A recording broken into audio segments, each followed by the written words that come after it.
आरोप है महालोक में भ्रष्टाचार के। जी हां, सप्त ऋषियों की 7 में से 6 मूर्तियां टूट गई और उसके बाद से ये आरोप लग रहे हैं। आप मेरे तरफ, एक तरफ आप देख सकते हैं ये वो मूर्तियां सप्त ऋषियों की, और देखिए 7 में से 6 मूर्तियां टूट गई। पत्थर और फाइबर रीइंफोर्स्ड प्लास्टिक से इसका निर्माण किया गया था और आंधी चली और ये टूट गया। परियोजना की लागत की बात करें 856 करोड़ इसकी लागत बताई गई। 351 करोड़ रुपए में पहला चरण पूरा किया गया था और 11 अक्टूबर 2022 को इसका उद्घाटन हुआ। 8 महीने में ही निर्माण पर अब सवाल उठ रहे हैं, क्योंकि 8 महीने में ही एक आंधी से ये स्थिति हो गई। कॉरिडोर में 120 से ज्यादा बड़ी मूर्तियां हैं। 10 से 25 फीट तक की ऊंचाई वाली ये सभी मूर्तियां हैं। अब इन मूर्तियों के टूटने के बाद से बाकी की जो बची मूर्तियां हैं उनको लेकर भी कई सारे सवाल उठाए जा रहे हैं। तो ये जो तस्वीर आई है उज्जैन में महालोक से, उस तस्वीर ने विपक्षी दलों को, कांग्रेस को बड़ा मौका दिया है आरोप लगाने का। लेकिन हम सबसे पहले आपको उन तस्वीरों को दिखाते हैं। देखिए जिस तरह से आंधी के बाद से मूर्तियां टूटी हैं। ये देखिए सप्तऋषियों की मूर्तियों में कहीं किसी मूर्ति का सिर गायब है, कहीं किसी के पांव टूटे हुए हैं, कहीं हाथ टूटा हुआ है। ये जो आप रेड एरो से या सर्कल से आप देख रहे हैं, ये मूर्तियों के टुकड़े हैं जो इधर उधर बिखरे हैं। अब सवाल यही है कि ये जो टुकड़े हैं इसके पीछे क्या भ्रष्टाचार जिम्मेदार है? क्या ढंग से सही तरीके से काम नहीं किया गया? क्योंकि करोड़ों की लागत से महालोक की इन तमाम मूर्तियों को बनाया गया।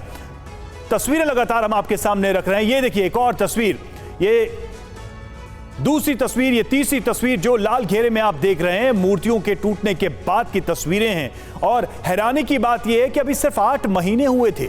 7 में से 6 मूर्तियां, जो सप्त ऋषियों की 7 मूर्तियां, 7 ऋषियों की जो 7 मूर्तियां थी, उनमें से 6 मूर्तियां टूट गई और इसीलिए ये प्रश्न उठाए जा रहे हैं। ये देखिए एक और तस्वीर हम आपको दिखा रहे हैं किस तरीके से मूर्तियां टूटकर नीचे गिरी हुई हैं, उनके हिस्से नीचे गिरे हुए हैं। ये आपको नजर आ रहा होगा। पत्थर और फाइबर रीइंफोर्स्ड प्लास्टिक से इसका निर्माण किया गया था, लेकिन अब इस निर्माण को लेके ही सवाल उठाए जाने लगे हैं। परियोजना की कुल लागत जैसा कि हमने बताया 856 करोड़ थी। 351 करोड़ में पहले चरण को पूरा किया गया। 11 अक्टूबर 2022 को उद्घाटन भी किया गया, लेकिन सिर्फ 8 महीने के बाद ही ये तस्वीर हमारे सामने है और अब सवाल भी बहुत सारे उठ रहे हैं, क्योंकि 8 महीने के अंदर एक प्राकृतिक स्थिति पैदा हुई और ये मूर्तियां टूट गई। सवाल उन मूर्तियों को लेकर भी। अब देखिए एक तस्वीर और आपके सामने रख रहे हैं।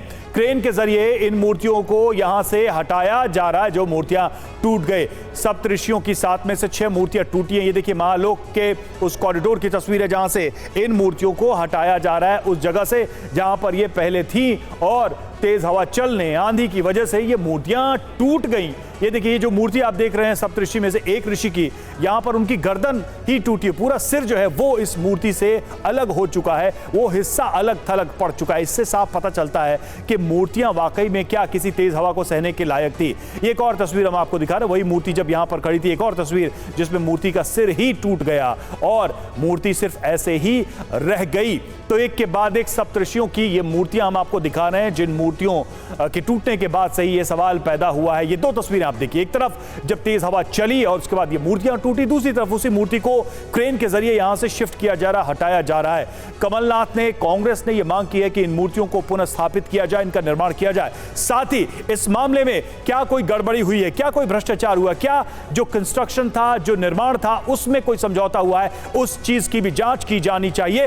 2 तस्वीरें हैं आपके टीवी स्क्रीन पर, एक तरफ मूर्तियां हैं, दूसरी तरफ टूटने के बाद उनको क्रेन से हटाया जा रहा है।